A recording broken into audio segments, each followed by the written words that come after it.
Башаламандыкта Кыргызстандын 2 жаранына жаңылыш ок тийип каза болгондугун консулдуктун куратору Гулиза Маматалиева 7 каналдагы түз эфирде тастыктады. Бири спорт залда иштеген фитнес машыктыруучу Азиз Мусаев, экинчиси таксист болуп иштеген Ош шаарынын тургуну болгон.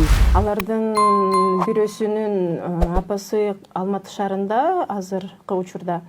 Туугандары тарабынан маалымдады, анын сөөгү Алматы шаарында берилгендиги. Экинчи жараныбыздын туугандары бүгүн кечинде Алматы шаарына учуп барышканы маалымдайбыз. Башкы консулдугу тарабынан бүт необходимый документтерди сөөгүнү Кыргызстанга алып келүүнү уюштуруп жатылат.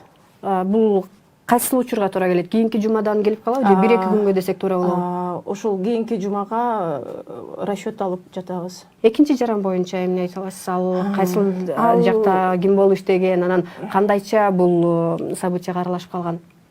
Маалымдай кетсем, ал 3 жылдан бери ал жакта таксист болуп иштеп жүргөн. Өзү жалгыз. Үй бүлөсү бул жакта. Оштун жараны болушат. Площадьтан такси болгондуктан ошо чыр чыккан жерде площадьтан өтүп кетип аткан жагынан ок тийген. Жаңылыш ок тийип калган. Жаңылыш ок тийип калгандыгы белгиленген. Анын сөөгүн алып келүүгө туугандарынын документациясы жүрүп жатат деп атпайсызбы? Кимдер баратат? Анын жубайы барат и эжеси. Ош шаарына алынып келинет да. Ош шаарына алып келинет.